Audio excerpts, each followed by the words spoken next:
Selamat datang di channel Audiobook Indonesia. Di channel ini, kamu bisa mendengarkan novel-novel terjemahan dalam bahasa Indonesia. Mau request novel? Silahkan tulis novel yang kamu mau pada kolom komentar. Selamat mendengarkan! Harry Potter dan Kamar Rahasia. Bab 16. Kamar Rahasia. Sudah puluhan kali kita berada di dalam toilet itu, dan jaraknya cuma 3 bilik dari kita, kata Ron getir waktu sarapan keesokan harinya. Dan kita mestinya bisa menanyainya, dan sekarang mencari laba-laba sudah susah. Menghilang cukup lama dari pengawasan guru supaya bisa masuk ke toilet anak perempuan. Toilet anak perempuan yang letaknya persis di sebelah tempat serangan pertama terjadi akan nyaris tak mungkin. Tetapi sesuatu terjadi dalam jam pelajaran pertama mereka, transfigurasi, yang membuat kamar rahasia terlupakan untuk pertama kalinya dalam beberapa minggu terakhir ini. 10 menit setelah pelajaran dimulai, Profesor McGonagall memberitahu mereka ujian akan dimulai pada tanggal 1 Juni, seminggu lagi. Ujian? Lolong Seamus Finnegan. Kami masih akan ujian? Terdengar ledakan keras di belakang Harry ketika tongkat Neville Longbottom tergelincir, melenyapkan salah satu kaki mejanya.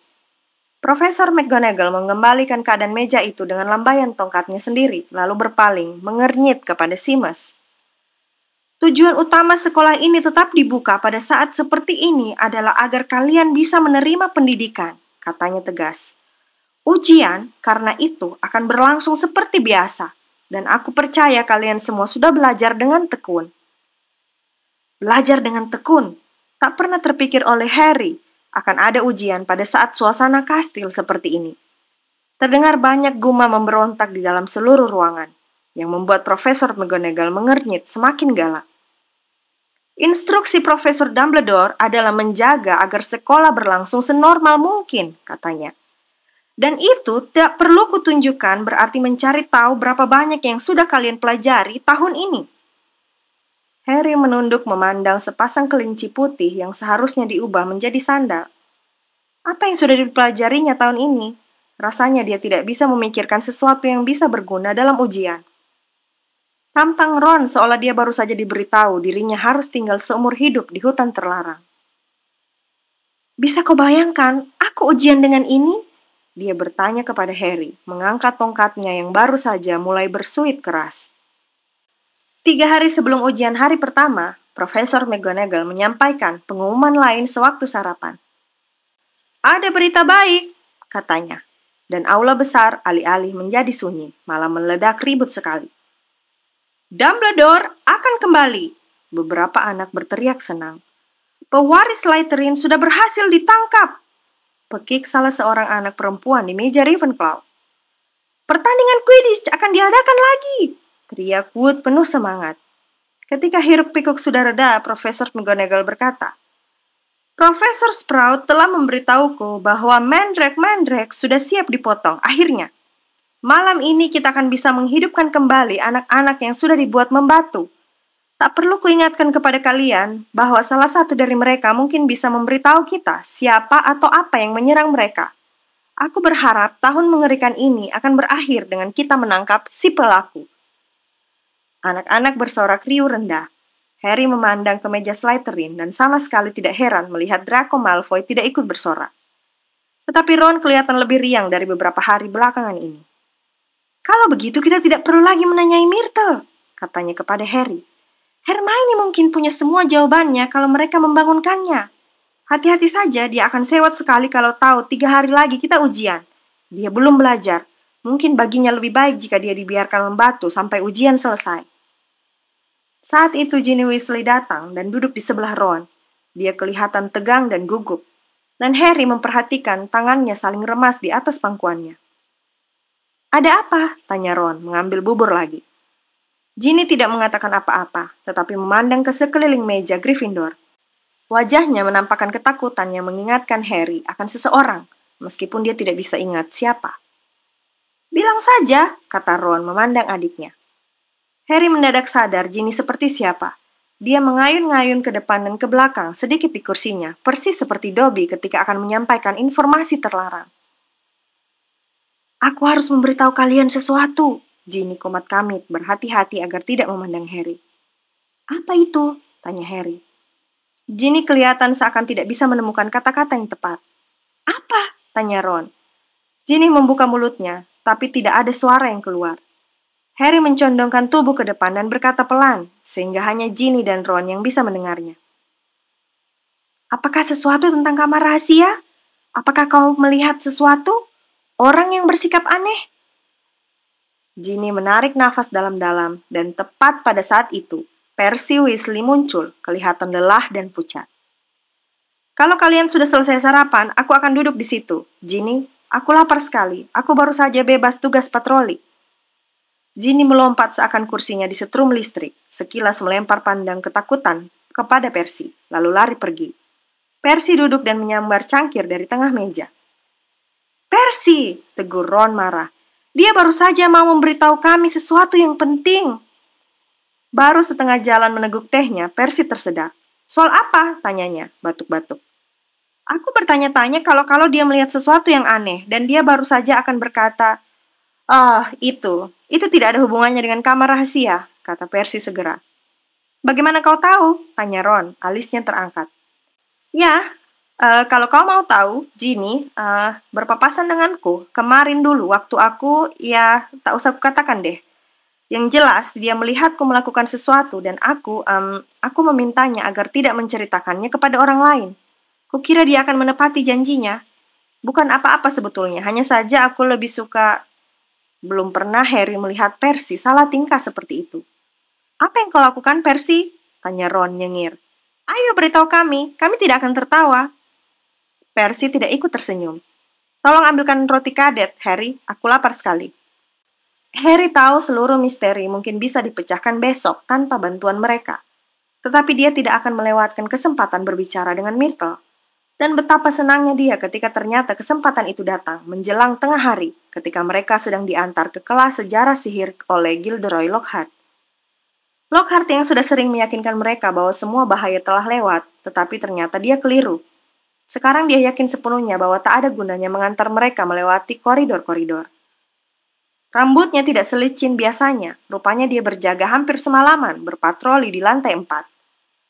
Catat kata-kataku, katanya, mengantar mereka membelok di sudut. Kata-kata pertama yang akan keluar dari mulut anak-anak yang membatu itu pastilah, Hagrid pelakunya. Terus terang saja, aku heran Profesor McGonagall menganggap semua tindakan pengamanan ini perlu. Saya setuju, Sir, kata Harry, membuat Ron menjatuhkan buku-bukunya saking kagetnya. Terima kasih, Harry, kata Lockhart anggun, sementara mereka menunggu deretan panjang anak-anak Hufflepuff lewat. Maksudku, kami para guru sudah punya cukup banyak tugas, dan sekarang kami masih harus mengantar murid-murid dari kelas ke kelas dan berjaga sepanjang malam. Betul, kata Ron yang sudah paham. Kenapa Anda tidak meninggalkan kami di sini saja, Sir? Kan cuma tinggal lewat satu koridor lagi. Kau tahu Weasley, kurasa sebaiknya begitu, kata Lockhart. Aku benar-benar harus pergi dan menyiapkan pelajaran untuk kelasku yang berikut. Dan Lockhart bergegas pergi. Menyiapkan pelajaran, Ron mencemooh di belakangnya. Paling-paling pergi untuk menggulung rambutnya. Mereka membiarkan anak-anak Gryffindor lain berjalan mendahului mereka, lalu menyelinap ke lorong samping dan bergegas ke toilet Myrtle merana. Tetapi ketika mereka sedang saling memberi selamat untuk rencana brilian mereka, Potter, Weasley, sedang apa kalian? Profesor McGonagall lah yang menegur mereka, dan bibirnya membentuk garis yang super tipis. Kami mau, Ron tergagap. Kami mau pergi melihat Hermione, sambung Harry. Baik Ron maupun Profesor McGonagall menatapnya. Kami sudah lama tidak melihatnya, Profesor. Harry melanjutkan buru-buru menginjak kaki Ron. Dan kami pikir kami akan menyelinap ke rumah sakit dan memberitahu dia Mandrake-nya sudah hampir siap dan supaya dia tidak usah cemas. Profesor McGonagall masih menatapnya, dan sejenak Harry mengira dia akan meledak marah. Tetapi ketika dia selesai berbicara, suaranya parau aneh. Tentu saja, katanya, dan Harry terheran-heran melihat air mata berkilauan menggenangi matanya yang menyerupai manik-manik. Tentu saja. Aku sadar semua ini paling berat untuk teman-teman mereka yang sudah... Aku mengerti, Potter. Ya, tentu saja kalian boleh menengok Miss Granger. Aku akan memberitahu Profesor Binns kemana kalian pergi. Katakan kepada Madam Pomfrey, aku sudah memberikan izinku. Harry dan Ron pergi, nyaris tak mempercayai bahwa mereka lolos dari detensi. Ketika berbelok di sudut, sayup-sayup mereka mendengar Profesor McGonagall membuang ingus. Itu, kata Ron sungguh-sungguh, adalah cerita paling bagus yang pernah kau buat. Mereka tak punya pilihan sekarang selain pergi ke rumah sakit dan memberitahu Madam Pomfrey bahwa mereka sudah mendapat izin Profesor McGonagall untuk menengok Hermione. Madam Pomfrey mengizinkan mereka masuk, tapi dengan enggan. Tak ada gunanya bicara dengan orang yang membatu, katanya, dan mereka harus mengakui dia benar ketika mereka sudah duduk di sebelah tempat tidur Hermione.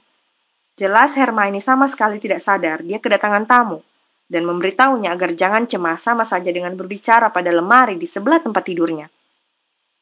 Kira-kira dia melihat penyerangnya tidak ya? Kata Ron memandang sedih wajah Hermione yang kaku. Karena kalau dia mengendap-endap dari belakang mereka, tak seorang pun akan tahu. Tetapi Harry tidak memandang wajah Hermione. Dia lebih tertarik pada tangannya. Tangan itu terkepal, tergeletak di atas selimutnya. Dan ketika membungkuk mendekat, Harry melihat secarik kertas teremas dalam genggamannya. Setelah yakin Madam Pomfrey tidak ada dekat-dekat situ, dia menunjukkan kertas itu kepada Ron. Coba keluarkan, bisik Ron, menggeser kursinya supaya Harry terhalang dari pandangan Madam Pomfrey. Bukan pekerjaan gampang, tangan Hermione mencengkram keras kertas itu, erat sekali, sehingga Harry yakin kertas itu akan robek. Sementara Ron berjaga, dia menarik dan memilin, dan akhirnya setelah 10 menit yang tegang, kertasnya lepas. Ternyata itu halaman yang dirobek dari buku perpustakaan yang sudah sangat tua. Harry meratakannya dengan bergairah dan Ron membungkuk lebih dekat, ikut membacanya. Dari banyak binatang dan monster menyeramkan yang menjelajahi negeri kita, tak ada yang lebih menakjubkan ataupun lebih mematikan daripada Basilisk, yang juga dikenal sebagai Raja Ular. Ular ini yang bisa mencapai ukuran raksasa dan hidup sampai ratusan tahun, ditetaskan dari telur ayam yang dierami oleh katak. Cara Basilisk membunuh sangat luar biasa, karena selain taringnya yang mematikan dan berbisa, Basilisk mempunyai pandangan maut, dan semua yang terkena sorot matanya akan langsung mati. Laba-laba melarikan diri dari Basilisk, karena Basilisk adalah musuhnya yang paling ganas. Dan Basilisk sendiri hanya menghindari kokok ayam jantan yang bisa berakibat fatal. Dan di bawahnya tertulis satu kata dalam tulisan tangan yang dikenali Harry sebagai tulisan Hermione. Pipa. Harry merasa seakan ada orang yang menyalakan lampu di dalam otaknya. Ron, katanya menahan nafas. Ini dia. Ini jawabannya. Monster di dalam kamar rahasia itu Basilisk. Ular raksasa. Itulah sebabnya aku selama ini mendengar suara itu di mana-mana, sementara tak ada satu orang lain pun yang mendengarnya. Itu karena aku mengerti Parseltongue. Harry memandang tempat-tempat tidur di sekitarnya. Basilisk membunuh orang dengan cara memandangnya. Tetapi tak seorang pun meninggal, karena tak seorang pun langsung menatap matanya. Colin melihatnya lewat kameranya. Si Basilisk membakar seluruh filmnya, tetapi Colin hanya membatu. Justin pastilah melihat Basilisk itu menembus Nick, si kepala nyaris putus. Nick yang menerima sorot matanya sepenuhnya, tetapi dia tidak bisa mati lagi. Dan Hermione dan Prefect Ravenclaw itu ditemukan dengan sebuah cermin di sebelah mereka. Hermione baru saja menyadari monsternya adalah Basilisk. Aku berani taruhan apa saja. Dia memperingatkan orang pertama yang dijumpainya agar melihat-lihat semua sudut dengan cermin dulu. Dan gadis itu mengeluarkan cerminnya dan mulut Ron ternganga. Dan Mrs. Norris? Tanyanya tak sabar. Harry berpikir keras membayangkan pemandangan pada malam Halloween. Air, katanya lambat-lambat. Air yang meluap dari toilet Myrtle merana. Mrs. Norris pastilah cuma melihat bayangannya. Harry membaca lagi kertas di tangannya dengan bersemangat. Semakin dibaca tulisan itu semakin masuk akal. Kokok ayam jantan bisa berakibat fatal untuknya. Dia membaca keras-keras. Ayam-ayam jantan Hagrid dibunuh. Si pewaris Slytherin tidak menginginkan ada ayam jantan di sekitar kastil begitu kamar rahasia sudah dibuka. Laba-laba melarikan diri darinya, semuanya cocok. Tetapi, bagaimana caranya si Basilisk berkeliaran di kastil? Tanya Ron. Ular besar menakutkan, pasti ada yang melihat. Harry menunjuk kata yang telah ditulis Hermione di bagian bawah halaman itu. Pipa, katanya. Pipa, Ron. Ular itu menggunakan pipa air. Aku selama ini mendengar suara-suara itu dari dalam dinding. Ron mendadak mencengkram lengan Harry. Jalan masuk ke kamar rahasia, katanya serak. Bagaimana kalau jalan masuknya toilet? Bagaimana kalau jalan masuknya dalam toilet Myrtle merana, kata Harry. Mereka dipenuhi ketegangan, nyaris tak percaya. Ini berarti, kata Harry, aku bukan satu-satunya Parselmouth di sekolah. Pewaris Slytherin juga. Begitulah cara mereka mengontrol si Basilisk. Apa yang akan kita lakukan? Tanya Ron, yang matanya berkilat-kilat. Kita langsung ke McGonagall? Kita ke ruang guru saja, kata Harry melompat bangun. Dia akan ke sana 10 menit lagi, sudah hampir istirahat. Mereka berlari turun, tak ingin ditemukan berlama-lama di koridor yang lain. Mereka langsung ke ruang guru yang kosong. Ruang itu besar, berdinding papan, penuh dengan kursi-kursi kayu gelap. Harry dan Ron berjalan mondar-mandir, terlalu tegang untuk duduk. Tetapi bel istirahat tak pernah berdering. Sebagai gantinya, menggema di seluruh koridor, terdengar suara McGonagall dikeraskan secara sihir. Semua murid diminta kembali ke asrama masing-masing. Semua guru diminta kembali ke ruang guru, segera. Harry berpaling memandang Ron. Bukan karena ada serangan lagi kan? Tidak sekarang. Apa yang akan kita lakukan? Kata Ron ketakutan. Kembali ke asrama? Tidak, kata Harry memandang berkeliling. Ada lemari pakaian jelek di sebelah kirinya, penuh berisi mantel-mantel para guru. Di dalam sini, kita dengar ada apa, kemudian kita bisa memberitahu mereka apa yang telah kita ketahui. Mereka bersembunyi di dalam lemari, mendengar gemuruh ratusan orang bergerak di lantai atas, dan pintu ruang guru berdebam terbuka. Dari antara lipatan-lipatan mantel yang berbau lembab, mereka melihat guru-guru memasuki ruangan. Beberapa di antara mereka tampak bingung, yang lain sangat ketakutan. Kemudian Profesor McGonagall tiba. Sudah terjadi, katanya kepada ruang guru yang sunyi. Ada anak yang dibawa oleh si monster ke dalam kamar rahasia. Profesor Flitwick memekik. Profesor Sprout menekap mulutnya. Snape mencengkram punggung kursi erat-erat dan bertanya. Bagaimana kau bisa yakin? Pewaris Slytherin, kata Profesor McGonagall yang pucat pasi. Meninggalkan pesan lain, tepat di bawah pesan pertama. Kerangkanya akan tergeletak di kamar rahasia selamanya. Air mata Profesor Flitwick bercucuran. Siapa? Tanya Madam Hooch, yang karena lututnya lemas sudah terenyah ke kursi. Murid yang mana? Ginny Weasley, kata Profesor McGonagall. Harry merasakan Ron merosot tanpa suara ke dasar lemari.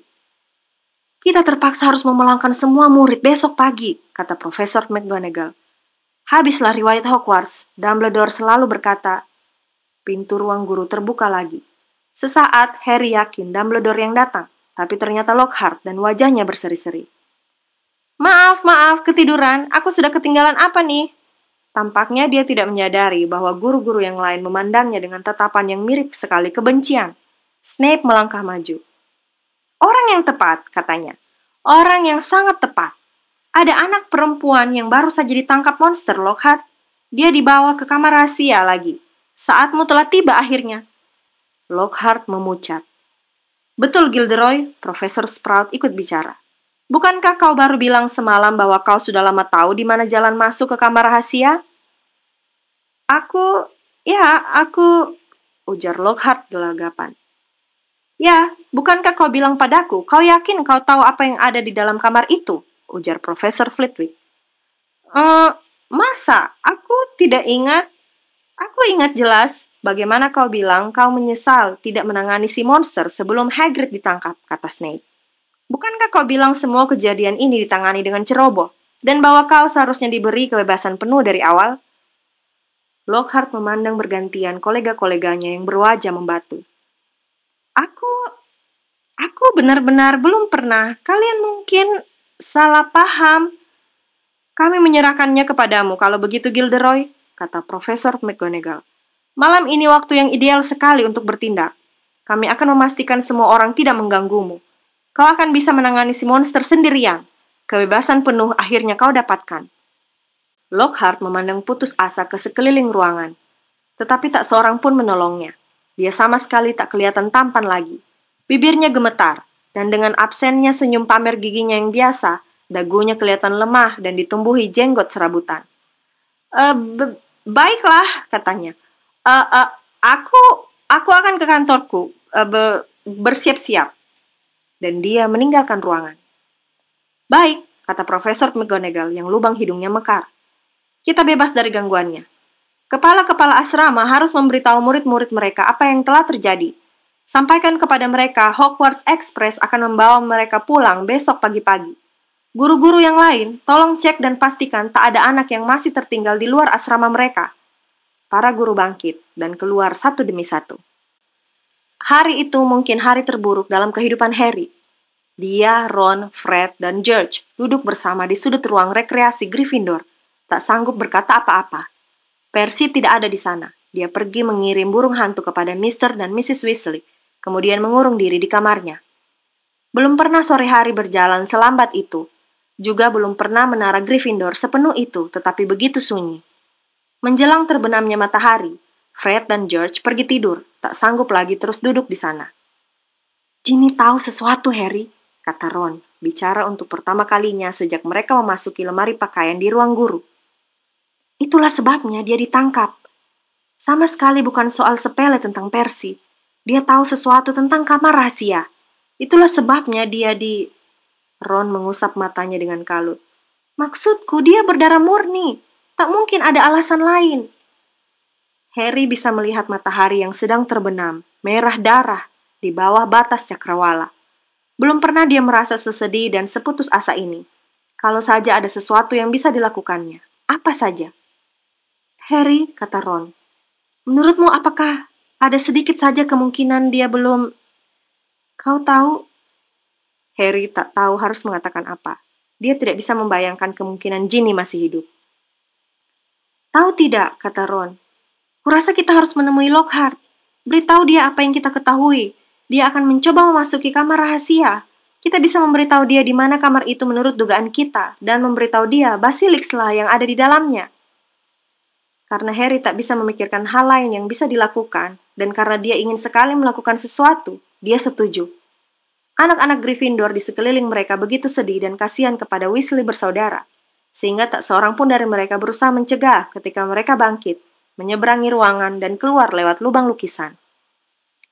Kegelapan sedang turun ketika mereka berjalan menuju kantor Lockhart.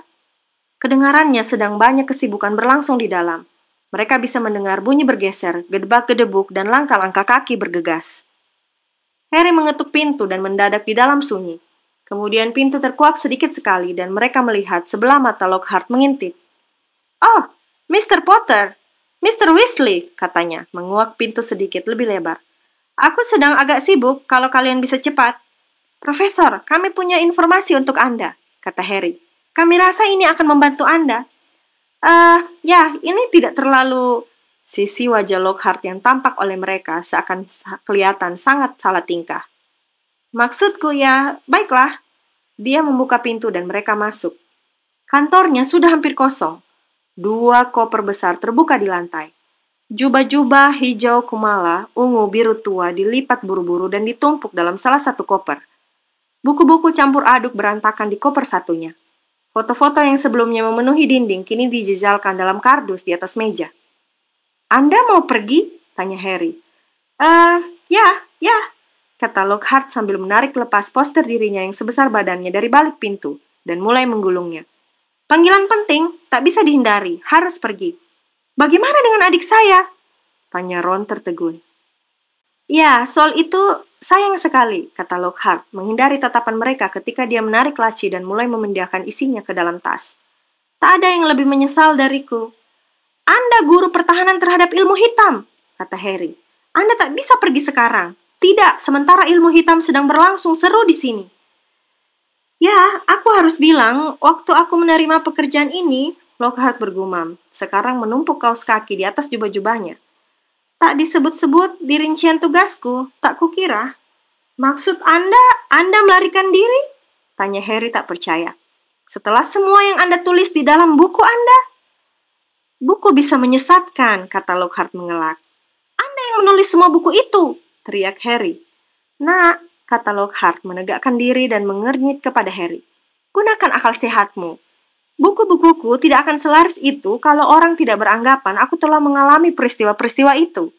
Tak ada yang mau membaca tentang penyihir pria buruk dan tua dari Armenia, meskipun dia memang menyelamatkan sebuah desa dari ancaman manusia serigala.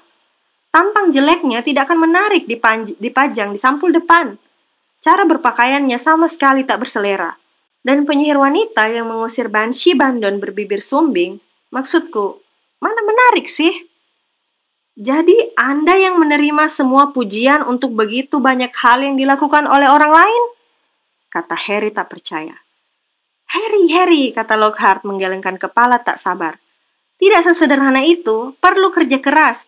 Aku harus melacak orang-orang ini, menanyai mereka bagaimana tepatnya mereka berhasil melakukan apa yang mereka lakukan. Kemudian, aku harus memantrai mereka dengan jumpy memory supaya mereka tidak ingat lagi pernah melakukan itu. Kalau ada satu hal yang kubanggakan, jumpy memoriku, itulah. Tidak gampang, Harry, perlu banyak kerja keras. Tidak sekedar menandatangani buku dan berfoto untuk publisitas, tahu? Kalau ingin terkenal, kau harus siap kerja keras lama. Dia menutup keras kedua kopernya dan menguncinya. Coba kulihat, katanya. Kurasa sudah semuanya. Ya, hanya tinggal satu hal. Dia menarik keluar tongkatnya dan berbalik menghadapi mereka. Maaf sekali anak-anak, tetapi aku harus memantrai kalian dengan jumpy memory sekarang. Tak bisa kubiarkan kalian menyebarkan rahasiaku kemana-mana. Nanti aku tak bisa jual buku lagi. Harry mencabut tongkatnya tepat waktu. Lockhart baru mengangkat tongkatnya ketika Harry berseru, Expelliarmus! Lockhart terpental ke belakang, jatuh di atas kopernya. Tongkatnya terbang tinggi ke udara. Ron menangkapnya dan melemparnya keluar jendela. Mestinya Profesor Snape jangan diizinkan mengajari kami mantra itu, kata Harry berang, menendang koper Lockhart ke pinggir. Lockhart memandangnya, sekali lagi lemas. Harry masih mengacungkan tongkatnya kepadanya. Apa yang kalian inginkan? Tanya Lockhart lemah. Aku tak tahu di mana kamar rahasia itu, tak ada yang bisa kulakukan. Anda beruntung, kata Harry, memaksa Lockhart berdiri dengan todongan tongkat. Kami rasa kami tahu di mana kamar itu, dan apa yang ada di dalamnya. Ayo berangkat. Mereka mengiring Lockhart keluar dari kantornya dan turun melewati tangga terdekat.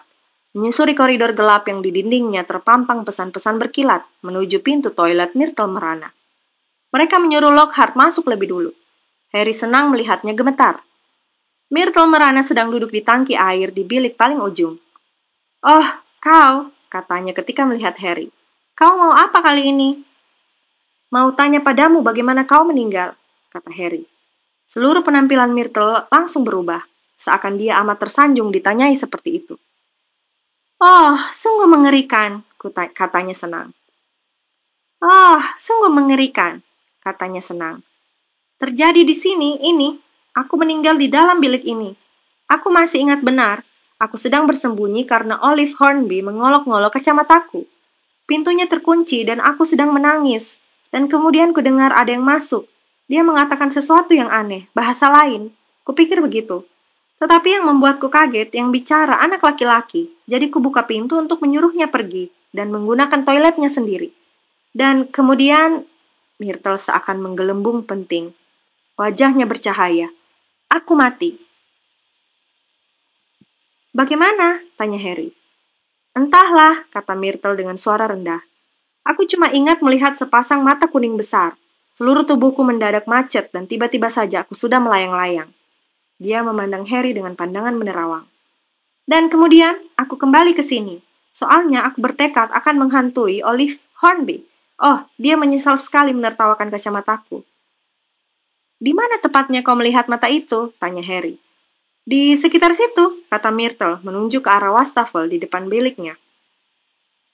Harry dan Ron bergegas ke wastafel itu. Lockhart berdiri jauh-jauh dari mereka. Wajahnya diliputi kengerian. Kelihatannya seperti wastafel biasa. Mereka memeriksanya senti demi senti, luar dalam, termasuk pipa di bawahnya. Dan kemudian Harry melihatnya. Ada gambar ular kecil mungil digoreskan pada sisi salah satu keran tembaga. Keran itu tak pernah bisa dipakai, kata Myrtle ceria ketika Harry berusaha memutarnya. Harry, kata Ron. Katakan sesuatu, dalam parcel tang. Tapi, kata Harry berpikir keras, dia baru 2 kali bicara parcel tang, dan saat itu dia berhadapan dengan ular yang sebenarnya. Dia berkonsentrasi menatap ukiran kecil mungil itu, berusaha membayangkan itu ular yang sebenarnya. Buka, katanya. Dia memandang Ron yang menggeleng. Bukan parseltang, katanya. Dia kembali menatap ular itu, memaksa dirinya mempercayai ular itu hidup. Jika Harry menggerakkan kepalanya, cahaya lilin membuat ular itu seakan bergerak. Buka, katanya. Hanya saja bukan kata itu yang didengarnya. Desis aneh meluncur dari mulutnya, dan segera saja keran itu berkilau-kilau mengeluarkan cahaya putih menyilaukan dan mulai berputar. Detik berikutnya, wastafelnya mulai bergerak. Malah wastafel itu menghilang, meninggalkan pipa besar yang menganga terbuka. Cukup besar bagi orang dewasa untuk meluncur ke dalamnya. Harry mendengar Ron terpekik tertahan dan dia mendongak lagi. Harry sudah membulatkan tekad. Aku akan turun ke sana, katanya. Dia tak bisa tidak pergi, tidak sekarang, setelah mereka menemukan jalan masuk ke kamar rahasia. Tidak ketika ada kemungkinan, bahkan yang paling kecil, paling samar, paling liar sekalipun, bahwa Ginny masih hidup. Aku juga, kata Ron, hening sejenak. Ya, kelihatannya kalian tidak memerlukan aku, kata Lockhart, senyumnya yang biasa membayang. Aku akan... Tangannya menjangkau pegangan pintu, tetapi baik Ron maupun Harry mengacungkan tongkat mereka ke arahnya. Anda boleh masuk duluan, gertak Ron. Dengan wajah pucat dan tanpa tongkat, Lockhart mendekati lubang. Anak-anak, katanya, suaranya lemah. Anak-anak, apa gunanya? Harry menyodok punggung Lockhart dengan tongkatnya. Lockhart memasukkan kaki ke dalam lubang. Kurasa tidak... Dia baru mau berkata, tetapi Ron mendorongnya, dan dia meluncur lenyap dari pandangan. Harry segera mengikuti. Dia turun ke dalam pipa, kemudian melepas pegangannya. Rasanya seperti meluncur di luncuran gelap, licin tak berujung. Dia bisa melihat pipa-pipa yang bercabang ke segala arah, tetapi tak satu pun yang sebesar pipa yang diluncurinya. Pipa-pipa itu berbelit dan berbelok, melandai curam ke bawah, dan Harry tahu dia sedang terjatuh ke bawah sekolah, jauh lebih dalam dari ruang bawah tanah. Di belakangnya dia bisa mendengar Ron berdebum pelan di belokan-belokan. Dan kemudian, tepat ketika Harry mulai mencemaskan apa yang akan terjadi kalau dia menghantam tanah, pipanya menjadi datar dan dia meluncur dari ujungnya. Dengan bunyi gedebuk basah, ia mendarat di lantai lembab terowongan batu gelap. Terowongan itu cukup besar untuk berdiri di dalamnya. Lockhart berdiri agak jauh di depannya, berlumur lendir dan sepucat hantu. Harry minggir ketika Ron berdesing turun dari dalam pipa itu. Pasti kita berkilo-kilometer di bawah sekolah, kata Harry. Suaranya bergaung di terowongan yang gelap itu. Di bawah danau, mungkin, kata Ron, menyipitkan mata memandang ke dinding gelap berlendir. Ketiganya berbalik untuk memandang kegelapan di depan mereka. Lumos, gumam Harry kepada tongkatnya, dan tongkat itu menyala lagi. Ayo, dia mengajak Ron dan Lockhart, dan mereka pun berangkat. Langkah-langkah mereka berkecipak keras di lantai yang basah. Terowongan itu amat gelap, sehingga mereka hanya bisa melihat jarak sangat pendek di depan mereka. Bayang-bayang mereka di tembok yang basah tampak mengerikan dalam cahaya tongkat. Ingat, Harry berkata pelan, ketika mereka berjalan maju hati-hati. Begitu ada gerakan, langsung tutup mata rapat-rapat. Tetapi lorong itu sesunyi kuburan, dan bunyi mengejutkan yang pertama kali mereka dengar adalah derak keras ketika Ron menginjak sesuatu yang ternyata tengkorak tikus. Harry merendahkan tongkatnya untuk memeriksa lantai dan melihat lantai itu dipenuhi tulang binatang-binatang kecil. Berusaha keras tidak membayangkan bagaimana keadaan Ginny jika mereka menemukannya, Harry memimpin, menikung di belokan gelap di terowongan itu. Harry, ada sesuatu di depan sana, kata Ron serak mencengkram bahu Harry. Mereka terpaku, memandang. Harry cuma bisa melihat garis sesuatu yang sangat besar dan melengkung, tergeletak tepat di depan terowongan. Benda itu tidak bergerak. Mungkin dia tidur, Harry mendesah, menoleh kepada dua rekannya. Tangan Lockhart menutupi matanya rapat-rapat. Harry berpaling kembali untuk memandang benda itu. Jantungnya berdegup begitu kencang sampai sakit rasanya. Sangat perlahan, matanya menyipit serapat mungkin asal masih bisa melihat. Harry mengendap-endap maju, tongkatnya terangkat tinggi. Cahaya tongkat menimpa kulit ular raksasa, hijau terang, beracun, tergeletak melingkar dalam keadaan kosong di lantai di depan terowongan. Makhluk yang melepas kulit itu paling sedikit panjangnya 6 meter. Astaga, kata Ron lemas. Mendadak ada gerakan di belakang mereka. Lutut Gilderoy Lockhart tak kuat lagi menyangganya. Bangun, kata Ron tajam, mengacungkan tongkatnya ke arah Lockhart. Lockhart bangkit, kemudian dia menerjang Ron, membuatnya jatuh terjengkang. Harry melompat maju, tetapi terlambat. Lockhart sudah menegakkan diri. Tongkat Ron di tangannya dan senyum gigi berkilau kembali terpampang di wajahnya. Petualangan berakhir di sini, anak-anak, katanya. Aku akan membawa sepotong kulit ini ke sekolah, memberitahu mereka aku sudah terlambat menyelamatkan anak perempuan itu. Dan kalian berdua secara tragis menjadi gila melihat tubuh anak perempuan yang tercabik-cabik itu. Ucapkan selamat tinggal pada ingatan kalian. Dia mengangkat tongkat Ron yang berspeletep tinggi di atas kepalanya dan berteriak, Obliviate! Tongkat meledak dengan kekuatan bom kecil. Harry melindungi kepala dengan kedua tangannya dan berlari, tergelincir gulungan kulit ular, menghindar dari potongan-potongan besar langit-langit terowongan yang bergemuruh runtuh. Saat berikutnya, dia berdiri sendirian, menatap dinding kokoh karang yang rusak. Ron! Dia berteriak. Kau tak apa-apa? Ron! Aku di sini! Terdengar suara samar Ron dari balik dinding reruntuhan karang. Aku baik-baik saja, tapi si sinting ini tidak. Dia kena ledakan tongkat. Terdengar bunyi duk dan jeritan keras. Au! Kedengarannya, Ron baru saja menendang tulang kering Lockhart. Bagaimana sekarang? Suara Ron terdengar putus asa. Kita tidak bisa menembusnya, perlu waktu lama sekali. Harry mendongak memandang langit-langit terowongan. Retakan-retakan besar telah bermunculan. Dia belum pernah mencoba memecahkan sesuatu sebesar karang-karang ini dengan sihir. Dan sekarang tampaknya bukan saat yang baik untuk mencobanya. Bagaimana kalau seluruh terowongan ini malah runtuh? Terdengar lagi bunyi duk dan au dari balik dinding karang. Mereka membuang-buang waktu. Ginny sudah berjam-jam berada di kamar rahasia. Harry tahu hanya ada satu hal yang bisa dilakukan. Tunggu di situ, teriaknya kepada Ron. Jaga Lockhart, aku akan jalan terus. Kalau aku tidak kembali dalam waktu 1 jam, kesunyian yang menyusul begitu syarat arti. Akan kucoba menggeserkan beberapa karang ini, kata Ron yang kedengarannya berusaha memantapkan suaranya. Supaya kau bisa lewat nanti, dan Harry? Sampai nanti, kata Harry, berusaha menyuntikkan rasa percaya diri ke dalam suaranya yang bergetar. Dan dia berjalan maju sendirian, melewati kulit ular raksasa. Segera saja bunyi samar-samar Ron yang berusaha keras menggeser karang tak kedengaran lagi. Terowongan itu berbelok dan menikung berkali-kali.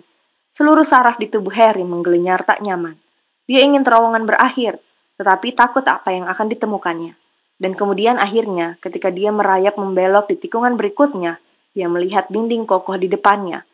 Di dinding itu terpahat 2 ekor ular yang saling berbelit. Mata mereka dari zamrud besar berkilau. Harry mendekat. Kerongkongannya terasa sangat kering. Tak perlu membayangkan ular batu ini hidup karena mata mereka, aneh sekali, sudah tampak hidup. Harry bisa menebak apa yang harus dilakukannya. Dia berdehem dan mata zamrud itu kelihatannya berkedip. Buka, kata Harry dalam desisan rendah. Kedua ular itu memisahkan diri. Ketika dinding membelah terbuka, masing-masing bagian menggeser licin lalu lenyap dan Harry gemetar dari kepala sampai ke kaki, berjalan masuk. Terima kasih sudah mendengarkan audiobook Indonesia. Jangan lupa untuk like, komen, dan subscribe ya. Jika kamu tidak ingin ketinggalan bagian novel berikutnya, silakan klik tombol lonceng pada bagian bawah video ini.